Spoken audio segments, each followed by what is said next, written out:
Okay, so we are being recorded now.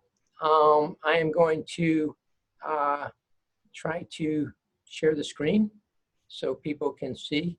And I thought it might be just nice to go through, if John is okay with this, just kind of taking one last stroll through these different setups. So I'm going to ask you some specific questions, John. I hope you're okay with answering them. So first thing, setup is probably one of the first things one wants to do, but maybe, John, you could first tell us a little bit about the screen. This part of the screen, what is this called, John? The working area. Well, the screen is divided into 4 areas, actually. Lenny, if you click on that, you see the little 2 folders that are just like kind of adjacent to each other like this, just down and to the right of your cursor a little bit, a little more to the right. Right under the words R marked down. You see the 2 folders kind of right adjacent to each other there? Click on that. No, not that one, the one next to it. Not that one, the one next to it. There you go. Great. All right. Well, yeah, and maybe pull that window open a teeny bit more. There you go. So now you can see all 4 quadrants. The upper left typically shows scripts and stuff like that. So that's just kind of code, essentially. The console window is the blue type that you see underneath that. And that is the interactive part. So you could type in commands next to that right-facing caret there. You know, any R command can be entered there interactively. And then the upper right window, as you can see, there's several different tabs up there. And the one we're looking at is called Environment, and that shows all of the objects in your currently loaded R worksheet. The other ones are History, which I never use, Connections, which I never use, and then Build, which is useful if you're needing to build a package or something like that.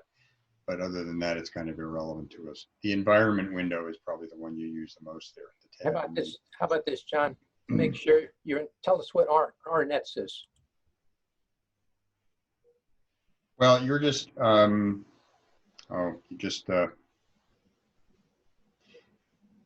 is an R Studio project, which we use to keep basically all of our analysis stuff that we do in R together. And there is a version of it on GitHub, and we back up to GitHub and then pull stuff from GitHub, and it's a really nice, efficient way to save, to keep everybody up to date on what we're doing in the analysis, to make anybody's code or results available to anybody else. Now it's interesting, John, my RHNets is not GitHub. This is on an independent computer that is not connected with GitHub. So I imported all this so that this can be done without a GitHub. That's fine. The only problem with that is, though, that you won't be able to easily share your results with other people, and you won't be able to get their results easily. But that's a trade-off that you make. Really, to some extent, like, you know, you can trade around certain specific objects, text files, scripts, things like that, by email, the way you would with any other kind of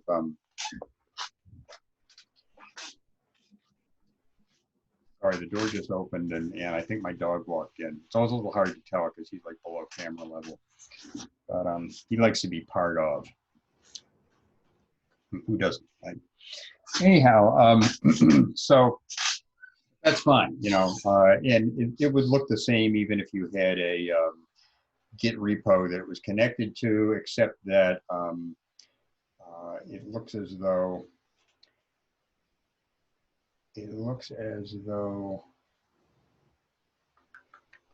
yeah, you don't, because normally in that upper right hand tab there would be a quadrant, there would be a Git tab.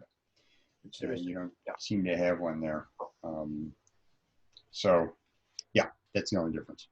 So now we basically want to load this basically environment here. This stuff here is all on my C drive. So this is local. These are local files. And Yeah. I'm in the bottom right where I am. Now, if I want to load this, this was a prior run that was done. As soon as I load this, this goes into here. Yeah.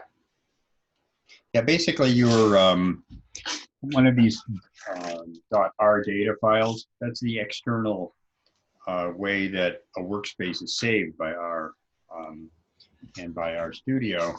So you can see you've got something down there called mod2.1.rdata. And I assume that's what you just loaded, right, Lenny? Yeah. Yeah. And you can load that by clicking on it, or you can load it. I often will have a chunk in the RStudio notebook in the upper left quadrant there that actually has code to load it. Because sometimes, you know, there can be other .r data files in your in that folder where all of your results are being shown there in the lower right, and you can get confused and load the wrong one. So John, I have a question too. Yeah. So if I wanted to save something like Dr. Jason has mod 2.1 R data, would I just do that by saving the global environment and then I have a copy of that? Or how do I get, because I've twice lost my global environment and not been able to get it back. Like I have the text files of it, but I don't have the mod on top that I want. All right. How can I save it? Well, you can either, whatever is loaded in the current environment, when you do a save, and I think we have a save chunk set up. Lenny, why don't you scroll down that screen that you have on the left there? Yeah, to keep going. Right there. Wait, you went too far.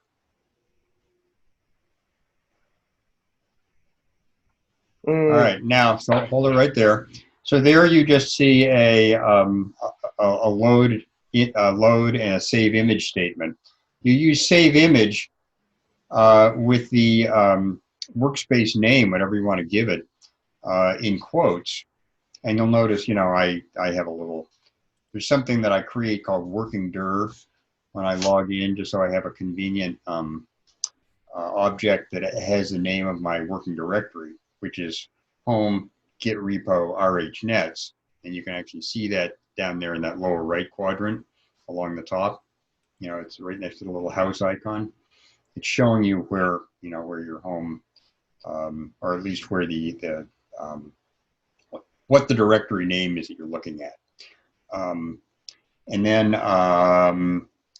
so you would just, you know, the most basic parameter that you give a save image function call is just the name of the workspace in quotes. And you can qualify it as much as you want, right? It can be fully qualified from C/ colon, blah, blah, blah, blah, blah, you know, right on down to the file name. Or you can do a little shortcut thing like I did. And you can also use the same thing for load, but notice, by the way, that right now the load and the save are both set up as having different names than whatever was called mod 2.1.rdata. If you just change that in quotes to that part in quotes there, Lenny, from base workspace W123456 blah, blah, blah, blah, blah, .rdata to mod 2.1.rdata, then you could load and save from those chunks every time. So that's an alternative way to do it. But there's nothing wrong with, you know, using the save button, which is the little diskette icon above the global environment line in the upper right quadrant. So there's nothing wrong with saving from there. You see that little diskette looking thing above there? Mm-hmm. Yeah, it's just to your left there, Len. You can click on that, and it would say that's like a save as. And so now you can just put in a file name there. You know, you call it, you know, ted.rdata. And that will then contain all of the stuff that you see in that window there the next time you call it up. And you can get it back in by either executing a load function, like in line 37 on the left, or by clicking on it in the lower right, and it will say, do you want to load this into the current environment? And you say yes. So Cool. both of those options. Thanks, John.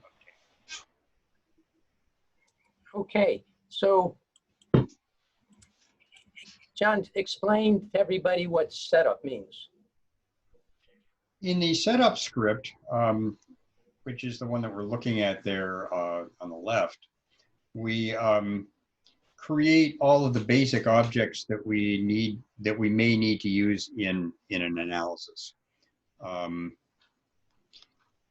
mean, obviously,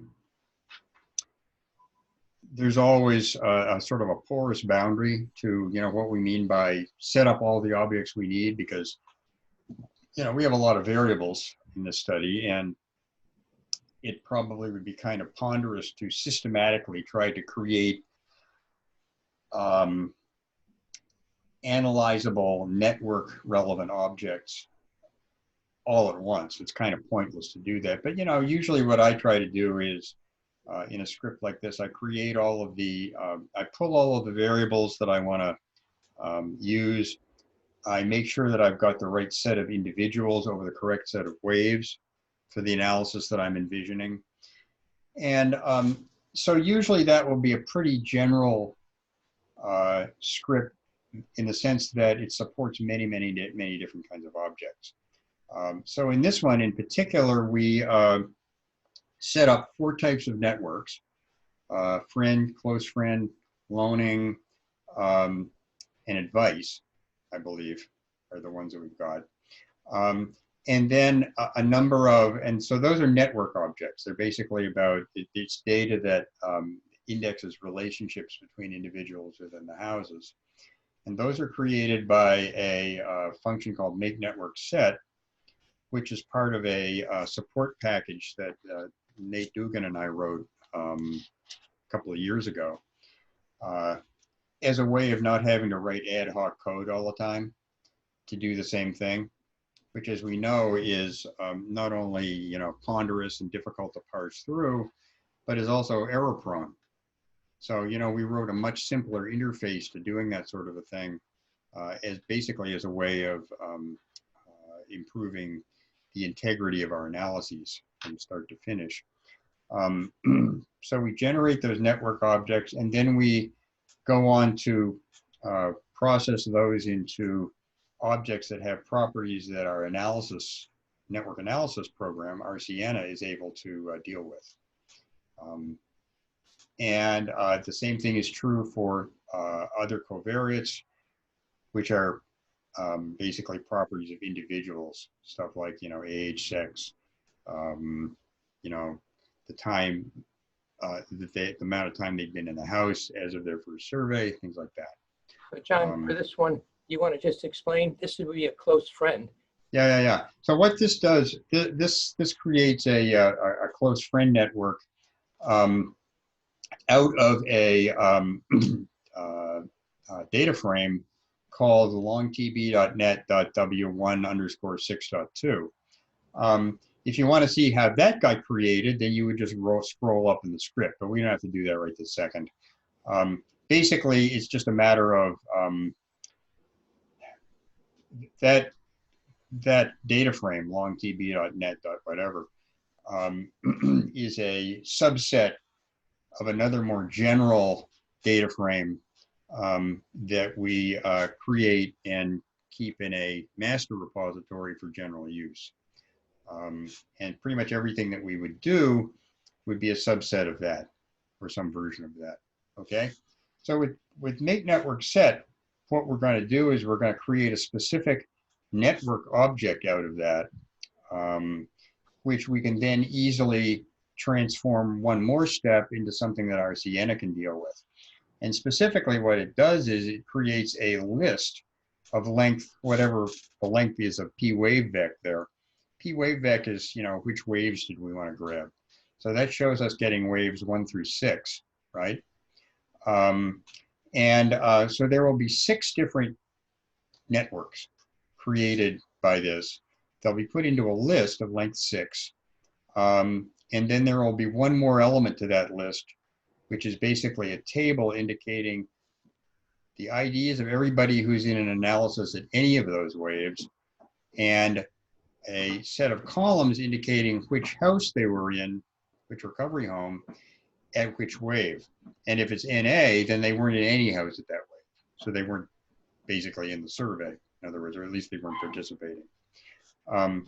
So anyway, that rather complicated object gets created by this function call, which only asks, which waves do you want? Okay, what type of network is it? And there are several codes that the function knows about, one of which is FR for friendship. So you see p-type net there is FR. So that means that it's going to look at the data that was collected where we asked people, how friendly are you with this person in the other house, in their own house, I mean. And it's everywhere from close friend on down to adversary, I think. The threshold there is indicates what the code is to break the friendship at. So in this one, it's -1 means that that only a code of 1 is coded as friend. In this case, it's the minus makes it lower. So 1 or lower would be a close friend. 2, 3, 4, 5 are not a close friend. Okay. If something was reverse coded, you wouldn't put a minus sign there, is the idea. So the minus or plus is a way of saying this value or lower, that's a minus. This value or higher if it's a positive number. The PHID indicates, should we include information on the individual's house in the 7th value of that list? And do we want, and then finally include alt ID is if we have anybody in there who is only selected by others, in other words, is only ever an alter, but doesn't participate in the study themselves, should we include them in the analysis? Usually the answer to that is no. We want people who are both selected by others and who participated. So with that rather simple call, we actually get a whole, set of 6 networks with values for friendship ratings, using the value 1 as a cut point, and applying to all of the houses in the study. Okay. What's p-type out? MX. Oh, okay. That's what type of what's the format that you want for the output? I think you can have the values are matrix, which is MX, or sparse, which is SP. Sparse is a particular kind of matrix format called the sparse matrix format that R understands, and MX is just basically an array, plain old 2-dimensional array. So yeah. Okay. So John, I had hoped that this most recent analysis would have run. Unfortunately, it hasn't.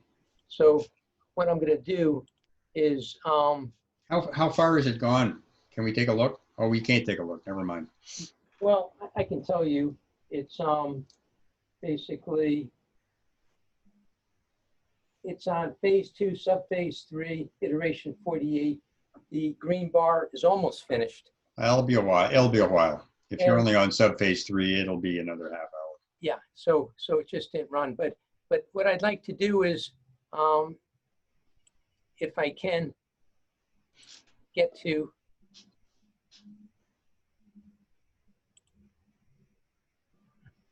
I can't get to it.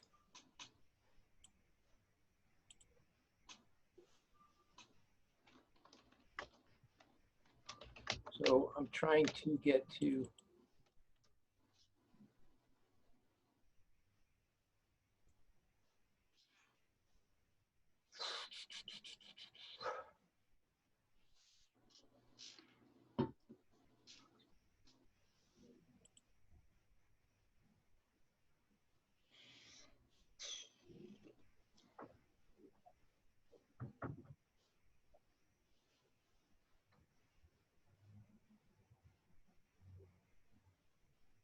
Well, tell you what, because I'm having difficulty with this computer getting to it, Ted, can I give you process so you can pull up your last run?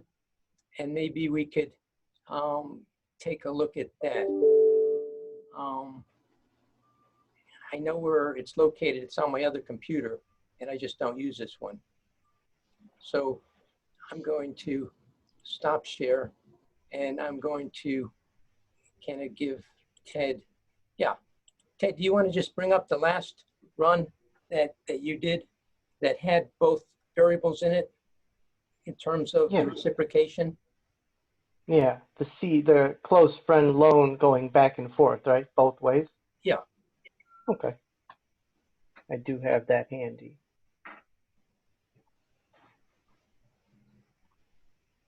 You want me to go straight to the part where, here? Yeah. So John, for this run, maybe we could just talk about each of these pieces if we could. And this is for FriendNet. Maybe you can just sort of give us up to FriendNet what you see here. Okay. You know, Ted, what would be helpful is if you could put a space after parameter 10. Can you do that? Yeah, and then another one after parameter 21. That'll do it. So what you basically see here is then the three parts of the model, which correspond to friendship net, which is the first one. That's somebody who is someone who is rated a friend or close friend, that component of the model consists of predictors for formation and maintenance and dissolution of such ties. Okay. The second part consists of the same sorts of predictors for the formation of a close friend relationship only. So that would be the highest closest rating that we have. So the first one is friend or close friend. The second one is only close friend. And the third one is the loan network, where we ask, people, how much money would you be willing to loan so-and-so? And a relationship exists if they would loan them $100 or more, is the way we've set the threshold there. And so each of those types of relationship is predicted by the different effects that we see, 10 in the first equation, another 10 in the second, and 7 in the, or is it 8 in the third. So what's noteworthy here, you can ignore the parameters marked as constant, because those are, those are just rate functions. Well, rate constant, they say. Those are rate functions which are estimates of how much individual change there is in this kind of relationship for a single individual, but they don't really have substantive significance in these models. So John, when you say that the effect, the estimate here divided by the standard error is significant, which means it's 1.96 or more, these all look to be significant here. Yeah. What does that tell us about these 5 periods? That basically the friend network is changing each of these periods of time over time? What exactly does it say? Well, we know that the there is that basically tells us there's a significant amount of change in relationships in each of those periods. And interestingly enough, roughly speaking, the magnitude of that change for friend network is pretty similar. It's a little lower for period 4 than for the others, but well, no, not really. It's about the same as period 2. So there's a little up and down, but if we look at if we look at it in a kind of an order of magnitude-ish kind of a way, those values of the rate function are all pretty similar for the friend relationship. Pretty similar for close friend also. And then finally, and then on the loan relationship, again, they're pretty similar one to the other. Oh, I forgot to mention the fourth equation, if you will. The fourth dependent variable here is our recovery factor, which is an endogenous measure of progress on certain recovery items, such as self-esteem, confidence in ability to avoid using, and things like that. And we're interested in, the model is basically looking to find out what are the predictors of all of these relationships and also of changes in the recovery factor, and how are these things interrelated with each other. So for example, does having more friends make you more likely to have a faster improvement in recovery? Does it depend on the type of friends that you have? Does this vary by sex? Things like that. So just take the sex one. Tell us what that means for sex, John. Well, since sex is coded 0 equals male, 1 equals female, that's telling you that men have a tendency to improve their recovery factors faster than women. Or to put it another way, more directly, women's improvement in their recovery factor is less during the time that they're in the house than it is for men. Now that could, since this is only about change, I mean, it could well be that women come in more recovered than men do based on our the way this index is coded, or perhaps the even our index is in some way tends to record higher values for men than it does for women, and maybe is not completely, sort of sex independent, if you will.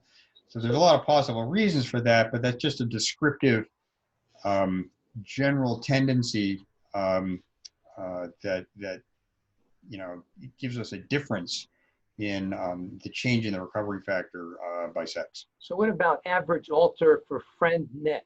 Kind of, well, what is that saying? That is not significant. It's not quite, but it's kind of, in other models, it's been in the ballpark, and so we keep it in there to see what happens. And the t-value on that would be somewhere around 1.3, 1.4 maybe. So that's clearly not significant, but the trend is interesting, and the trend is also important because what it's saying is that notice that the effect is actually called RF average alter. What that means is that is a score which attaches to each individual and is measured by finding everybody that person is friend or close friend with, okay? And then taking the average recovery factor value of all those alters, okay? So that score is associated with a higher recovery factor for ego.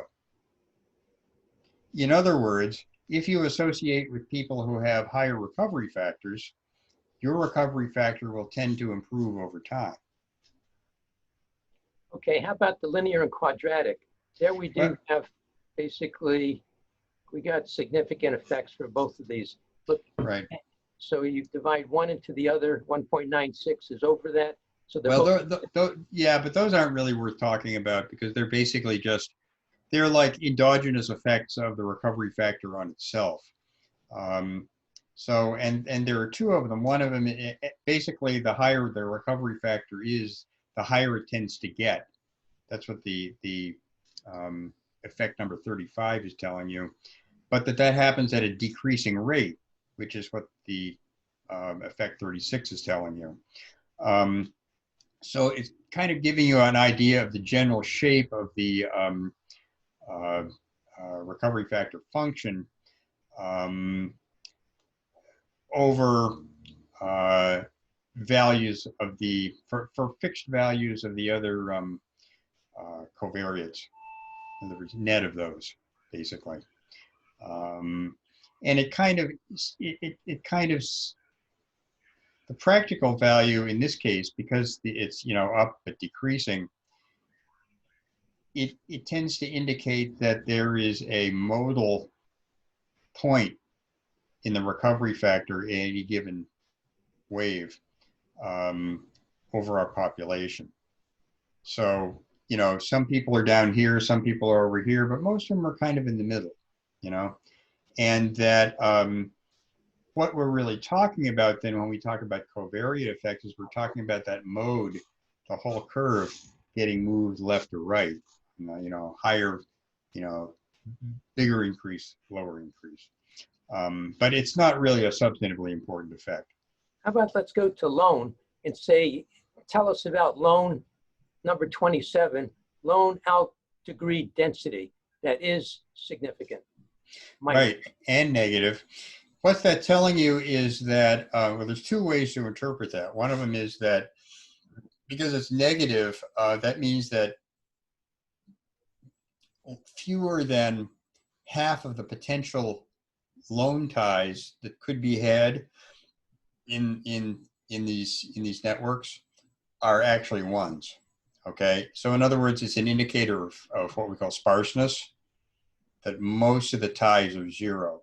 So what that's telling you is that there aren't too many people out there that residents would trust to loan $100 or more. If that were greater than zero, it would mean basically more than half of all individuals, of all potential relationships are ones, and that therefore people are more likely to be trusted to be loaned that much money. But this is telling you that on the whole, it's relatively unusual. Another thing that it tells you is that if I have one outgoing loan tie to somebody, it is the chances are diminished that I will add another one. So it also says something about the possibility of the likelihood of adding a loan tie like that on the margin. What about this one? This is chronic. This is the close friend density, where you got, again, a significant minus. Same interpretation. Same, okay. Yeah, basically the idea is that close friends are rare, relatively rare, and that if I have one close friend, that makes it even less likely that I'll get another one. And if I had two, it'd be even less likely than that I had yet another one. Okay, how about reciprocity for close friend, as well as you've got significant reciprocities for all three variables. Yeah, but you'll notice that the reciprocity effect is about, not quite twice as high, but much higher, say 80% higher for a close friend than it is for friend, which is just what you'd expect, isn't it? So it's 1.46 for close friend, and it's 0.88 for friend. And that's enough bigger to where we could say that, unsurprisingly, if I nominate Joe as a close friend, the chances are quite high that Joe will also nominate me as a close friend. Because remember, those nominations are independent of each other, right? You know, when he's filling out his questionnaire, he gets to nominate me as a close friend, but he doesn't know whether I'm nominating him as a close friend or not, we hope. So basically it is more likely that the individuals will agree on that nomination if the nomination is close friend than if it's friend or close friend. Once again, suggesting, you know, that as we would hope, the close friend nomination really does have something to do with what we intuitively mean by closeness. What about exclusivity? What about transitive in 3 cycles? We see basically significant, and we see it significant here again, and we don't have it here because it wasn't significant, so we took it out of the model. Right. What do you think of why friend and close friend would have reciprocity, but probably not loan? Well, for one thing, loaning is not a symmetrical process, right? I mean, generally speaking, if I'm friends with you, I'm not going to be friends with you if you're not friends with me, right? I mean, that's just the way it works. But loaning is different. Loaning is hierarchical in general. And I mean, it doesn't have to be, you know, because there certainly are situations where you might have a a social environment where people like spot each other money when they need it. Everybody is more or less in the same boat financially, but maybe their needs for money at different times could vary, right? On the other hand, more typically, you have some people who are better off and or who take it upon themselves to be helpers for other people. Sometimes they do it for altruistic reasons. Sometimes they do it as a way to incur obligations. You know, you think of The Godfather, right? Someday, maybe I don't know when, I'll come to you for a favor, you know, that kind of thing. And so, Hey, John, I didn't know you did imitations. Very nice. Well, I don't know if it's a very good one, but anyway, you get what you pay for, right? Anyway, so the idea there is that with loaning, it's not necessarily that you would expect that to be reciprocal. On the other hand, interestingly enough, it is, right? So if we look at effect 28, right, we see that there actually is a fair amount of reciprocity in that. And that actually is meaningful because you know why?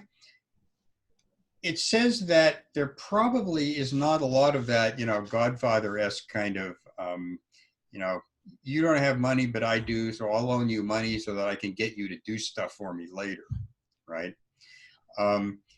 Instead, it kind of suggests that the loan network is more a group of friends who trust each other, probably close friends. In fact, if we look at the relationship right below there, number 28, wherein close friendship is a predictor of loaning trust, right? So if I'm close friends with somebody, that's what that effect says there, I'm more likely to trust that person to loan them $100 or more, okay? And so this is giving us an indication that there is this sort of clique of close friends who loan each other money. And we know from other results that we've had, like from analyses that Mike and others have done, that people who are in that clique have a tendency to do better than people who don't. They'll stay in the house longer, they won't relapse as quickly, you know, all the stuff that we hope for. So right there, you know, we see how this combination of effects is really telling us quite a lot about how the social relationships, how you're embedding in the social relationships within the house affect your recovery prospects. So John, we haven't talked about kind of in-res similarity for friendship and in-res ego. One has basically, does not have ego, the other does have ego. So could you kind of, and one has similarity, the other one isn't. Could you discuss those two? Well, the in-res similarity effect on friendship is quite interesting. This is something that we had missed before we separated friendship and close friendship. Because when you just look at friendship without controlling for the close friend relationship, you don't necessarily see this. But when we have both of these things in the model at the same time, we see that there is definitely a similarity effect on in-res in terms of, you know, how friendly you feel about the person. That individuals are more likely to choose somebody else as a friend or close friend, right, if they've been in the house for about the same amount of time. And my guess is that if we went on and dug into that a little deeper to find out whether it's about people who have been in the house a long time versus a short time, this is more about people who have been in the house for a long time choosing each other. Okay, how about res ego? Also significant. Well, that one simply means that people who have been in the house for a long time have a tendency to have more close friends. That's all it means. So they have more outgoing ties. An effect ego means that the in-res variable is a characteristic of the person who's doing the choosing in the network, right?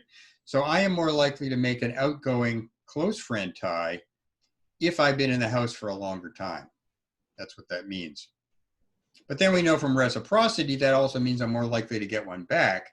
So we can conclude from that that people who have been in the house for a longer time tend to have more close friend relationships. Okay. And now, not surprisingly. Now let's get back to the major piece of close friend related to loan and loan related to close friend. Both Right. Insignificant. Just give us your take on that. So that basically tells us, effect 29 that you've highlighted there shows us that if you have an outgoing close friendship tie to somebody, you're also more likely to have an outgoing loan tie to them. And clearly the converse has to be true too, right? Since every ego is also an alter. And then the effect 22 that you've highlighted there says that if you have a loan tie to somebody, then you're more likely to have a close friend tie to them. Now, the important thing about these things is, remember, they're dynamic, okay? So it's actually about creating or maintaining the ties. And so I should really reinterpret that by saying that if you have a close friend tie to somebody, you are more likely to either form or maintain a loan tie to them. And those are dynamic, right? You're to form or maintain. Secondly, if I have a loan tie to somebody, I'm more likely to form or maintain a close friend tie to them. So what we see there is a positive feedback loop where loaning and close friendship are reinforcing each other. And so that tells us something really important about that social dynamic. Great. Well, John, you have once again did a wonderful job of giving us a tremendous amount of information about how to structure R-Siena initially was set up and some of the parameters, as well as very detailed instructions on a particular run that has been going on for several weeks and this particular model. So thank you. But just because we have a couple minutes left, I want to throw things open. If anybody else might have any either questions or questions they have about anything that they're working on. I just want to give people a chance if they have something they want to bring up.